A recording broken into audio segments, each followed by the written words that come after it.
Hi friends, ఎలా ఉన్నారు? So ఎలా ఉంది ట్రేడింగ్ ఎక్స్పీరియన్స్? చూడండి సార్, వీడియోలోకి వెళ్ళే ముందు నా అనాలిసిస్ అనేది ఇస్తాను. సో ఈరోజు మార్కెట్లో ఇనీషియల్గా డౌన్ఫాలు, దాని తర్వాత మళ్ళీ రికవరీ, ఓవరాల్గా నిన్నటి క్లోజింగ్తో కంపేర్ చేస్తే డౌన్లోనే ఉంది. సో దీన్ని బట్టి మార్కెట్ యొక్క మూమెంటం ఇటువైపు అని మీరు అనుకుంటున్నారు. సో మార్కెట్ యొక్క బ్రాడ్ డైరెక్షన్ ఎటువైపు, అంటే మార్కెట్ ఎటు వెళ్ళాలని చూస్తుంది అని మీరు అనుకుంటున్నారు? కామెంట్ సెక్షన్లో కామెంట్ చేయండి. సో వీడియోలో ఎక్స్ప్లెనేషన్ ఇస్తాను, ముందు కామెంట్ చేయండి. మార్కెట్ యొక్క థింగ్స్ గురించి మీరేమనుకుంటున్నారు కామెంట్ చేయండి. చూడండి సార్, భయపడాల్సిన పని అయితే లేదు. సో బల్లుకం తలనరికి తొడగొట్టబోతుంది. ఎవరు తొడగొట్టేది? స్టాక్ మార్కెట్ బుల్ అనమాట. సో మరి చూడటానికి అలా కనిపించట్లేదే, ఎలాగెలగా అని అడుగుతున్నారు కదా. చూడండి ఫ్రెండ్స్, అలా అర్థమైపోతే సో అందరూ స్టాక్ మార్కెట్లో ఏంటంటే కింగ్స్ అయిపోతారు. చూడండి ఫ్రెండ్స్, జాగ్రత్తగా నేను ఎక్స్ప్లెయిన్ చేస్తాను. దానికి సంబంధించిన నిఫ్టీ బ్యాంక్ నిఫ్టీ యొక్క వివరాన్ని చూద్దాం. అలాగే నిన్ననే ఐటీ స్టాక్స్ కళకళ అనుకున్నాం, ఈరోజు విలవిలామన్నాయి. మరి టీసీఎస్లో అంతలా ఫాలు, అంటే 9% పైగా ఇంట్రాడేలో ఫాలో అవటం. 6 ఇయర్స్లో ఇది హైయెస్ట్ ఫాల్ అనమాట. ఇప్పుడు 2020 కోవిడ్ టైంలో ఫాల్ అయింది. మళ్ళీ ఏంటంటే అంతలా ఫాలో అవడం టీసీఎస్ ఇవ్వాలే. మరి అదేమన్నా నెగిటివ్గా ఇంపాక్ట్ చేస్తుందా? సో అంతలా పడిపోవడానికి కారణాలు ఏంటి ఎవాల్యూట్ చేద్దాం.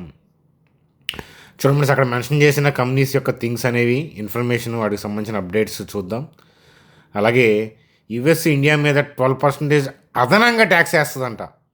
దాంట్లో నిజమెంత, అది విషయాలు చూస్తూ నిఫ్టీ బ్యాంక్ నిఫ్టీ యొక్క కథాగమనంతో వీడియోని రక్తి కట్టిద్దాం. చూడండి, వీడియోలోకి వెళ్ళే ముందు ఒకసారి మన ఛానల్ వీడియోని లైక్ వేసుకుందాం.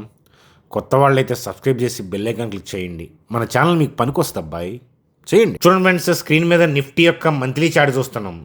సో రీసెంట్ మంత్స్లో fall down, US Iran Iraq issue, వీటన్నిటి సంగతి మీ అందరికీ తెలిసిందే. రీసెంట్ మంత్స్లో నిఫ్టీలో అయితే కనుక గ్రోత్ లేదు, కాస్త డౌన్గానే ఉంది.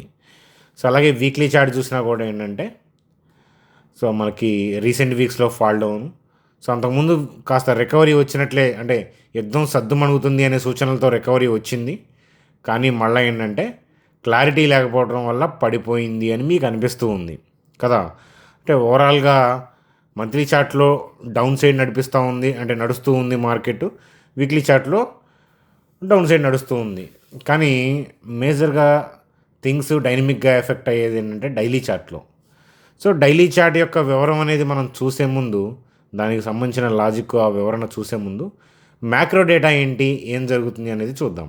చూడండి సార్, మీకు స్టాక్ మార్కెట్లో ఈరోజు ఇనీషియల్ మూమెంట్స్లో ఫాల్ డౌన్ కనిపించినప్పుడు మేబీ ఇది కనిపించి ఉండొచ్చు, ఇలాంటి న్యూస్ అప్డేట్.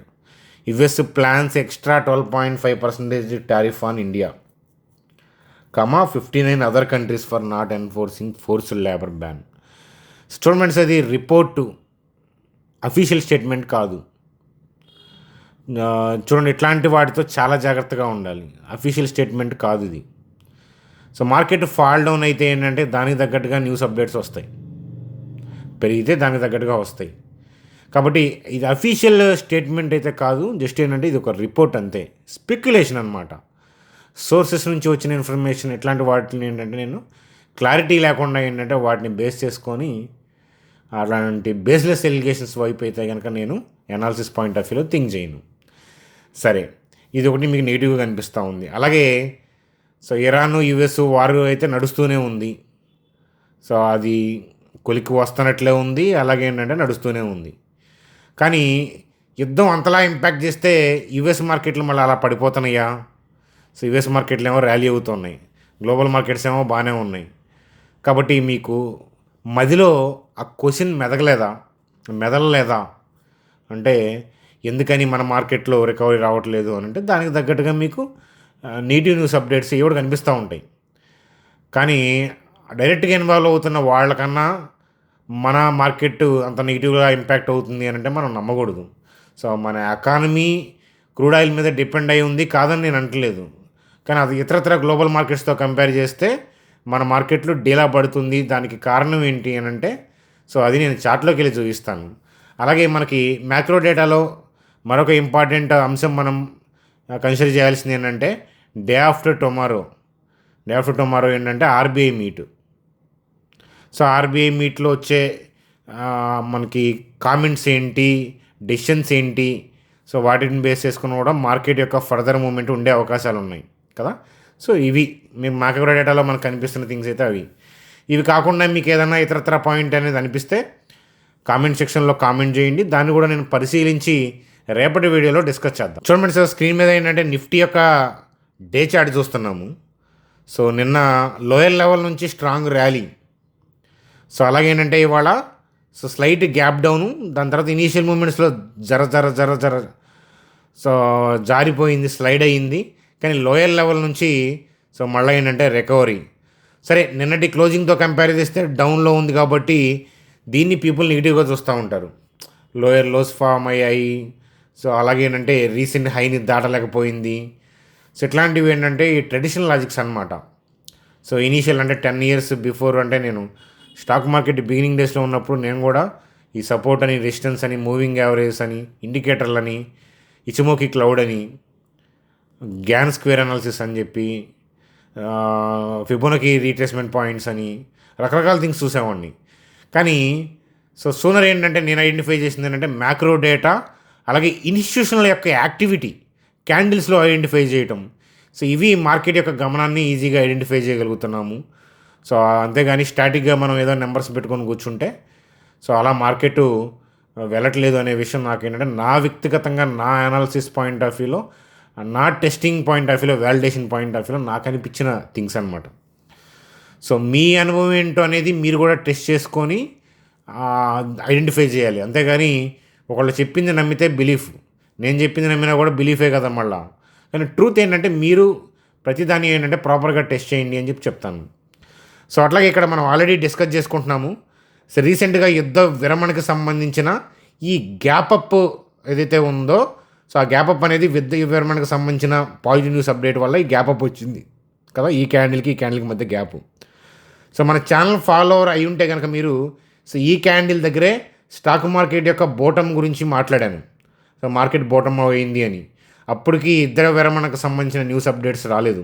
సో ఎంతమందికి గుర్తుందో, నేను రెగ్యులర్గా వీడియోస్ చేయలేదు కాబట్టి సో గుర్తుండకపోవచ్చు. ఒకసారి వెనక్కి వెళ్ళి వెరిఫై చేసిన ఒకసారి మీకు కనిపిస్తుంది అనమాట. ఈ క్యాండిల్ పడిన తర్వాత మనం వీడియో చేసి మార్కెట్ బోటమింగ్ గురించి మనం మాట్లాడాము.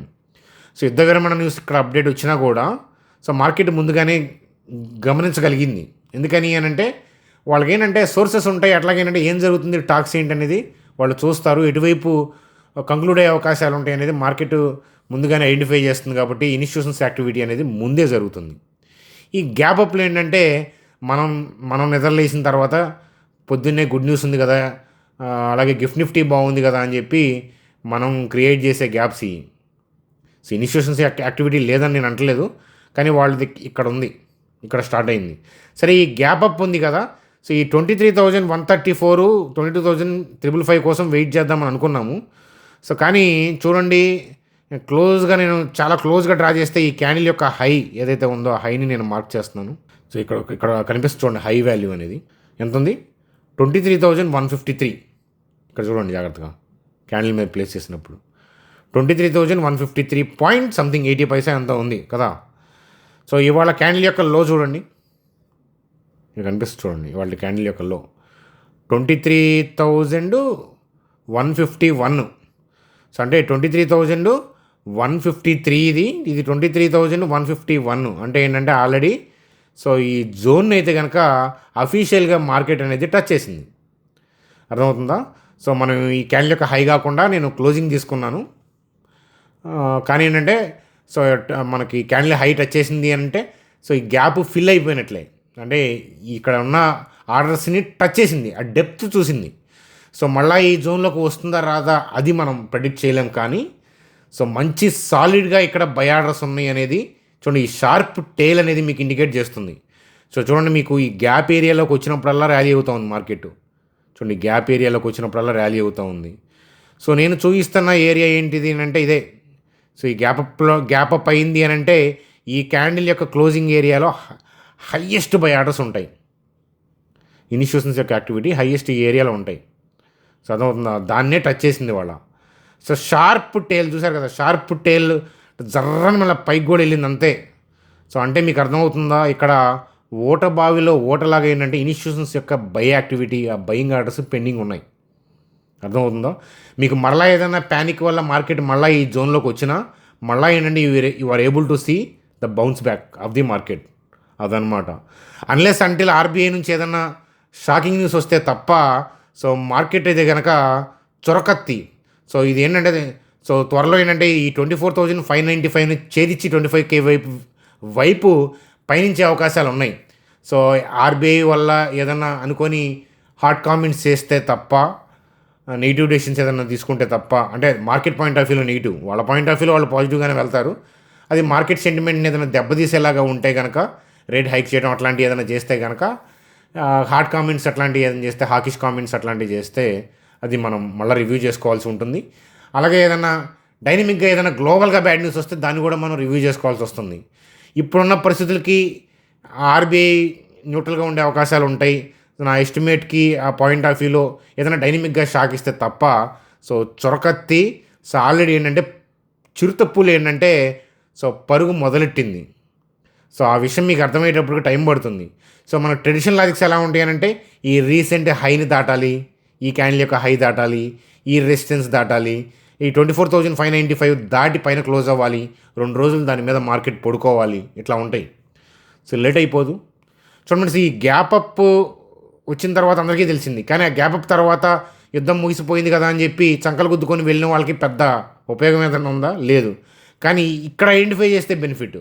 అట్లాగేంటంటే ఈ జోను, ఈ పర్టికులర్ ఏరియాలో సో ఇక్కడ బయింగ్ స్టార్ట్ అయింది అనేది ఐడెంటిఫై చేస్తే మీకేంటంటే కళ్ళకి ఇంపుగా కనిపిస్తుంది, చూడటానికి బాగుంటుంది అనమాట. మంచి అబ్జర్వేషన్. ఇక్కడ నుంచి మీరు ఈ 23,151 నుంచి సో మనకి 24,595, 25,000 అట్లా వెళ్ళే, అంటే ఆ డైరెక్షన్ వైపు వెళ్ళే పాసిబిలిటీస్ ఉన్నాయి. కరెక్ట్గా నెంబర్కి వెళ్తుంది అని ఎవరు కూడా చెప్పలేరు. ఎందుకంటే రాబోయే డైనమిక్ గుడ్ బ్యాడ్ న్యూస్లు అవి మనకు తెలియదు కదా. కానీ డైరెక్షన్ అయితే కనుక ఇటువైపు వెళ్ళే అవకాశాలు, పాసిబిలిటీస్ అయితే పుష్కలంగా కనిపిస్తున్నాయి. ఆ బయింగ్ అనేది కళ్ళకు కొట్టొచ్చినట్టు కనిపిస్తుంది. సో ఇది నాకు అనిపిస్తున్న వ్యూ అనమాట. మీకేమనిపిస్తుందో కామెంట్ సెక్షన్లో మరలా కామెంట్ చేయొచ్చు. అదనమాట. సో మన ఛానల్ 3-4 ఇయర్స్ 2 ఇయర్స్ ఇలా మినిమం 2-3 ఇయర్స్ నుంచి ఫాలో అవుతున్న వాళ్ళకి మనం ఎంత ముందుగా ఐడెంటిఫై చేస్తాము, మీకు మంచి లాజిక్ పాయింట్ ఆఫ్ వ్యూలో కాన్సెప్ట్ని ఎంతగా నేర్పిస్తాం అనేది మీ అందరికీ తెలుసు. అదే కదా, మనం వేస్తే అడుగు ఏంటంటే అది పిడిగే. సో అంతేగాని అస్తమానం ఎవ్రీడే సో ఇలాంటి జిగ్జాగ్ మూమెంట్స్లో ఏంటంటే మనం సో మార్కెట్ వైపు అంత ఆసక్తిగా కూడా నేను చూడను అనమాట. అంటే నేను యాక్టివ్గా మార్కెట్లో లేకపోవడానికి రీజన్ వేరే, కానీ సో మార్కెట్ కూడా ఏంటంటే పెద్ద థింగ్స్ ఏం కాదు, ఇది జిగ్జాగ్ మూమెంట్. కానీ ఇక్కడ నుంచి సో మంచి జోష్ని మీరు చూసే అవకాశాలు, పాసిబిలిటీస్ ఉన్నాయి అనేది నాకు అనిపిస్తూ ఉంది. సో అదనమాట కథ నిఫ్టీ గురించి. చూడండి, ఇవన్నీ కూడా నా వ్యక్తిగతమైన అభిప్రాయాలు, వీడియోలు డిస్కస్ చేసే అన్నీ కూడా. సో మీ ఫైనాన్షియల్ అడ్వైజర్ని కలిసి మాత్రమే ఎటువంటి డెసిషన్స్ అయినా తీసుకోండి. మీకు నేర్పించే విధంగా నేను చెప్తున్నాను కాబట్టి మీరు నేర్చుకునే విధంగా చూడండి తప్ప దీన్ని ఏదో టిప్ సర్వీస్ పాయింట్ ఆఫ్ వ్యూలో థింక్ చేయొద్దు అని చెప్పి మరీ చెప్తాను. చూడండి సార్, టీసీఎస్ పాయింట్ ఆఫ్ వ్యూలో సో నిన్న స్ట్రాంగ్ ర్యాలీ, సో ఇవాళ స్ట్రాంగ్ డ్రాపు. సో నిన్న ఊపు, ఇవాళ సోపా. సో నిన్న వరం, ఈరోజు శాపం. చూడండి sir, stock market point of వ్యూలో ఎందుకని అలా జరుగుతాయి? సో నిన్న అంతలా మంచి ర్యాలీ ఇచ్చిన స్టాక్ ఎందుకని ఇవాళ కుదేలైంది అని అంటే, సో 9% దాకా ఇంట్రాడేలో కరెక్ట్ అయింది అని అంటే చెడేమి కాదు. అది 2020లో పడింది, 6 ఇయర్స్లో ఇంతలా ఫాలో అవ్వలేదు అనగానే ఏంటంటే ఇది భూతత్వంలో వేసి హెడ్డింగ్ వేసి తమ్నేల్ వేసి చెప్పిన, టీవీలో ప్రచారం చేసిన వ్యూవర్స్ ఎక్కువ చూస్తూ ఉంటారు, ఎక్కువ మంది భయపడతారు. చూడండి సార్, పడ్డప్పుడు కారణం ఏంటో చూడండి. మంచి కంపెనీ, ఫండమెంటల్గా స్ట్రాంగ్ కంపెనీ. సో ఇంతలా పడే రోజులు చాలా తక్కువ సందర్భాలు జరుగుతాయి. కారణం ఏంటి చూస్తే ప్రాపర్ రీజన్ ఏం లేదు అక్కడ. సో ఐటీ స్టాక్స్ నిన్న కలకల, ఈరోజు విలవిల. ఎందుకంటే టీసీఎస్ పడింది కాబట్టి, ఎక్కువ ఫాలో అవుతాయి కాబట్టి వాటిని. సో ఎందుకని వాళ్ళే అంతలా పడిపోయింది, నిన్న అంతలా పెరిగింది అని అంటే చూడండి ఫ్రెండ్స్, సో నిన్న అంతలా ర్యాలీ అయింది కదా. సో నిన్న మీలో కూడా చాలామంది ఐటీ వైపు చాలా నిరుత్సాహంగా ఉన్న వాళ్ళు కూడా ఐటీ స్టాక్స్లో ఆల్రెడీ ఇన్వెస్ట్మెంట్ చేయడం స్టార్ట్ చేసి ఉంటారు. అట్లీస్ట్ ఇవాళ మార్నింగ్ పాయింట్ ఆఫ్ వ్యూలో ఎక్కువ మంది అంటే ఇండియా వైడ్ ఎవరైతే మన మార్కెట్లో ట్రేడ్ చేస్తారో ఐటీ స్టాక్స్ని ఎవరు కూడా సెల్ చేయరు, బై చేద్దామనే పాయింట్ ఆఫ్ వ్యూలోనే ఆలోచిస్తారు. సో ఇన్స్టిట్యూషన్స్ బై చేద్దామని అనుకుంటాయి, కానీ మనము బై చేద్దాము, వాళ్ళు బై చేద్దాం అనుకున్నప్పుడు ఒకళ్ళు బై ఇంకొకళ్ళు సెల్ చేయకపోతే ట్రేడ్స్ ఎగ్జిక్యూట్ అవ్వవు. సో అందుకని ఏంటంటే సో నిన్న ఊపు చూసి ఈరోజు రీటైల్ పీపుల్ ఎక్కువ మంది బై మోడ్లో ఉంటారని వాళ్ళకి తెలుసు. కాబట్టి ఏదైనా ప్రాఫిట్ బుకింగ్ చేసుకోవాలి అని అనుకున్నప్పుడు ఏం చేస్తారంటే ఇన్స్టిట్యూషన్స్ ఇట్లాంటి డేస్లో ఏంటంటే ఎక్కువ వాల్యూమ్స్తో ఏంటంటే రివర్స్లో డంప్ కొడతారు. ఎక్కువ మంది బై ఆర్డర్స్ దొరుకుతాయి కాబట్టి వాళ్ళు ప్రాఫిట్ బుకింగ్ చేసుకోవాలంటే రివర్స్లో డంప్ కొడతారు. అలా పడిందే కానీ చెడింది కాదు. కాబట్టి సో ఆలోచించండి, ఇట్లాంటి ఫాల్స్ అస్తమానం దొరకవు టీసీఎస్లో. కాబట్టి ఇట్లాంటి పాయింట్ ఆఫ్ వ్యూలో థింక్ చేస్తే మనకి భూతత్వంలో వేస్తే మనకి పనికొస్తాయి అన్నమాట. కాబట్టి భూతత్వంలో వేయాలా చూడాలా అనేది చూస్తే మీకు పనికొస్తుంది అనమాట. చూడండి, ఇట్లా మన ఛానల్ అనేది మీకు చొక్కానిలాగా ఒక మార్గదర్శనం అనేది చూపిస్తుంది అని చెప్తాను. సో ఖచ్చితంగా ఏంటంటే చొక్కాని అవుతుంది మన ఛానల్. కాబట్టి మన ఛానల్ వీడియోస్ని లైక్ చేయాలి, కొత్త వాళ్ళైతే సబ్స్క్రైబ్ చేయాలి, మీరందరూ కూడా ఫ్రెండ్స్కి ఫ్యామిలీ మెంబర్స్కి షేర్ కూడా చేయాలి. అదనమాట. చూడండి, అలాగే మోతీలాల్ ఓస్వాల్ వాళ్ళు ఐటీసీ మీద ఇస్తున్న రివ్యూ అనమాట. న్యూట్రల్ అని చెప్పి టార్గెట్ ప్రైస్ని 300 అనమాట. Cigarette earnings remain under a cloud. So tax వేయటం టొబాకో మీద, దానివల్ల ఏంటంటే చాలామంది ఐటీసీ మీద న్యూట్రల్ ఇస్తున్నారు. కానీ ఆల్రెడీ స్టాక్ చాలా చచ్చిపోయింది. కాబట్టి చాలా జాగ్రత్తగా చూడాలని చెప్తాను. ఒకసారి అబ్జర్వేషన్ పాయింట్ ఆఫ్ వ్యూలో చూడండి. సో అది ట్యాక్స్ అస్తమానం వేరు కదా, 5 ఇయర్స్కోసారి 6 ఇయర్స్కోసారి జరుగుతూ ఉంటాయి అన్నమాట ఇట్లాంటివి. కాబట్టి డిస్కౌంట్ అయ్యి అండర్ వాల్యుయేషన్లో ట్రేడ్ అవుతూ ఉంది. మీరు కూడా ఒకసారి చూడండి అని చెప్తాను. కళ్ళతో చూడండి, ఒకసారి మీ ఫైనాన్షియల్ అడ్వైజర్తో డిస్కషన్ చేయండి ప్రోస్ కాన్స్ ఏంటి అనేది. చూడండి, అలాగే ఎల్ఎన్టీ ఇన్ఫోటెక్కి సంబంధించి చూడండి, రెవెన్యూని డబుల్ చేయడానికి ప్లాన్ చేస్తున్నారు అనమాట. ఏం చేస్తున్నారు ఫైనాన్షియల్ ఇయర్ 31 కల్లా. చూడండి, వాళ్ళ కంపెనీ ప్లాన్స్ ఇలా ఉంటే టార్గెట్ని కూడా ఏంటంటే పెంచుతారనమాట. అంతే కదా, కంపెనీ రెవెన్యూ పెరిగితే లాభాలు పెరుగుతాయి, కంపెనీ బెగ్గర అవుతుంది కదా, స్టాక్ ప్రైస్ కూడా పెరుగుతుంది అనమాట. దాన్ని బేస్ చేసుకుని టార్గెట్స్ ఇస్తున్నారు. అంతేగాని ఇది సపోర్టు ఇది రెసిస్టెన్స్ అనేది ఎవరు కూడా ఏ రేటింగ్ ఏజెన్సీస్ మాట్లాడదు అనమాట. అలాగే స్ట్రాంగ్ డీల్ విన్స్ అని, అలాగే ఏఐకి సంబంధించిన థింగ్ పిఓసి నుంచి డిప్లాయ్మెంట్కి వెళ్తుందంట. ప్రూఫ్ ఆఫ్ కాన్సెప్టా, అబ్బో ఐటీ వదిలేసా కాబట్టి మళ్ళీ కొత్తగా కనిపిస్తున్నాయి పదాలు, మళ్ళీ గుర్తొస్తుందన్నమాట. సో ఎల్ఎన్టీ ఇన్ఫోటెక్కి సంబంధించిన రేటింగ్ అప్డేట్ ఫ్రెండ్స్. అది దేన్ని చూసి వాళ్ళు ఆ రేటింగ్ టార్గెట్స్ ఇస్తున్నారు అనేది చూస్తే మీకు వేరే కంపెనీలు కూడా ఎలాంటప్పుడు ట్రాక్ చేయాలనేది చూడాలన్నమాట. సో మార్కెట్ ఫాల్ డౌన్స్లో ఇవి కూడా పార్టిసిపేట్ చేస్తాయి. కానీ వీళ్ళు ఇచ్చిన మేనేజ్మెంట్ గైడ్లైన్స్లు ఏంటి, మేనేజ్మెంట్ నిజంగానే అంత స్ట్రాంగ్ మేనేజ్మెంటా, దానికి తగ్గట్టుగా స్టెప్స్ వేస్తున్నారా లేదా, అవి చూస్తూ ఉండాలి. ఇవి ఇంపార్టెంట్, ఇన్వెస్టర్ థింక్ చేయాల్సిన కోణం తరీకా ఇది. చూడండి, అలాగే మోర్గాన్ స్టాన్లీ వాళ్ళు టాటా పవర్కి సంబంధించి ఈక్వల్ వెయిట్ అని చెప్పిస్తున్నారు అనమాట. అంటే నిఫ్టీ ఎలా పర్ఫామ్ చేస్తుందో ఇది కూడా అలాగే పర్ఫామ్ చేస్తుంది, అంతకన్నా ఏం పొడవదని వాళ్ళు చెప్తున్నారు అనమాట. దానికి సంబంధించిన ముంద్రా ప్లానెట్, సో అగ్రిమెంట్కి సంబంధించిన థింగ్స్, ఇతరత్ర క్యాపిటల్ ఎక్స్పెండిచర్ సంబంధించిన థింగ్స్ అవన్నీ కూడా ఏంటంటే అక్కడ మాట్లాడారు. సో ఒకసారి చూడండి. అలాగే వేదాంతాకి సంబంధించి ఈడీ రైట్స్ జరుగుతూ ఉన్నాయి, కంపెనీ కోఆపరేషను దాని గురించి చెప్తున్నారు అనమాట. చూడండి, అలాగే విప్రో అడిషనల్ 20% స్టేకు, సో యాగ్నీ గ్లోబల్ అంట. సో దానికి సంబంధించిన థింగ్ పాజిటివ్ న్యూస్. అది ఇన్ఫోసిస్కి సంబంధించిన థింగ్ ఏంటంటే partnership with DNB bank to strengthen financial crime operations అంట. ఇది ఒకటి న్యూస్ అప్డేట్గా చూడండి అనమాట. ఇది జనరల్ న్యూస్ అప్డేట్స్ అంతే. చూడండి, సార్ మీలో ఎవరికైనా డిమాట్ ట్రేడింగ్ అకౌంట్ లేదా, సో ఇక్కడ లింక్స్ ఇచ్చాను చూడండి, మన లింక్స్ ద్వారా అకౌంట్ ఓపెన్ చేసుకోండి. సపోజ్ ఇక్కడ చూడండి, ఇక్కడ జస్ట్ మొబైల్ నెంబర్ ఎంటర్ చేసి ఓటీపీ ఎంటర్ చేస్తే డీటెయిల్స్ ఇచ్చి మీ థింగ్స్ అంటే ఇస్తే 10 minutesలో అకౌంట్ ప్రాసెస్ అయిపోతుంది. సో ఏదైనా పర్లా, మన మనీ కూడా సేఫ్ ఉంటాయి. ఇక్కడ ట్రేడింగ్ డీమ్యాట్ అకౌంట్ ఉన్నాయి. సో మీరు మన లింక్స్ ద్వారా అకౌంట్ ఓపెన్ చేస్తే ఐడిని మన టీం నెంబర్కి వాట్సాప్ చేయండి. చూడండి ఫ్రెండ్స్, అలాగే బ్యాంక్ నిఫ్టీ పాయింట్ ఆఫ్ వ్యూలో సో ఈ గ్యాప్ జస్ట్ చూడండి, గ్యాప్ దగ్గరకు వస్తున్నప్పుడు మనం ఏదైతే జోన్ మార్క్ చేసామో similar kind of logic. So ఆ జోన్ టచ్ అవ్వకుండానే, సో నిన్న పడిన క్యాండిల్తోనే అనుకున్నాము ఈ జోన్స్కి రాకుండానే మార్కెట్లో ర్యాలీస్ అవ్వచ్చని. సో ఐటీ విలవిలాడిందిలే కానీ బ్యాంక్ నిఫ్టీ మాత్రం ఏంటంటే ఇవాళ నిఫ్టీని నిలబెట్టిందని చెప్పొచ్చు అనమాట. అది సో ఈ జోన్కి మళ్ళీ ఏదైనా ప్యానిక్ అయితే ఇలా వచ్చి వెళ్ళే అవకాశాలు ఉంటాయి. కానీ ఇప్పుడున్న పాజిబిలిటీస్ని బట్టి ఈ జోన్కి వచ్చే అవకాశాలు తక్కువగానే ఉన్నాయి. సో ఖచ్చితంగా వస్తాయి అనేది మనం చెప్పలేము స్టాక్ మార్కెట్లో. కానీ ఈ జోన్ని ప్రొటెక్ట్ చేసుకుంటా మార్కెట్ ఏంటంటే ఈ రీసెంట్ హైస్ని దాటి బ్యాంక్ నిఫ్టీ కూడా ముందుకు అడుగులు వేసే పాసిబిలిటీస్ ఉన్నాయా బాయ్ అని అనిపిస్తుందా బాయ్. సో అది ఫ్రెండ్స్ మనకి ఈరోజు వీడియో. మీ అభిప్రాయాలు తప్పకుండా కామెంట్ సెక్షన్లో తెలియజేయండి. సో మీరు ఎంతమంది రెగ్యులర్గా ఫాలో అవుతున్నారో మీరు కామెంట్ సెక్షన్లో ఇన్వాల్వ్ అయ్యి డిస్కస్ చేస్తూ ఉంటే నాకు తెలుస్తుంది. సో అలా మీరు శక్తినిస్తే నేను కూడా ఏంటంటే మంచి జోస్తో వీడియోస్ చేసే ప్రయత్నం చేస్తాను. థ్రోట్ ఇష్యూస్ వల్ల ఎప్పుడైనా గ్యాప్లు ఇస్తూ ఉంటాను, దయచేసి అర్థం చేసుకోండి. మీరు ఛానల్ని సపోర్ట్ చేసి లైక్ చేస్తా సబ్స్క్రైబ్ చేస్తే ఎక్కువ మందికి రీచ్ అవుతుంది. అలాగే మీరు నేర్చుకుంటే ఏంటంటే నేను వీడియోస్ ఎప్పుడైనా గ్యాప్ ఇచ్చినా ఆపేసినా అట్లాంటివి చేసినా కూడా మీరు ఇండివిజువల్గా మంచిగా ట్రేడ్ అవుతారు. లైఫ్లో ఎప్పుడు కూడా ఇంకొకరి మీద డిపెండ్ అవ్వడం అనేది నేర్చుకోకండి. అర్థమవుతుందా?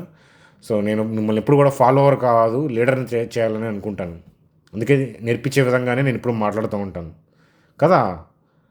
బాయ్ కదా, బాయ్ బాయ్.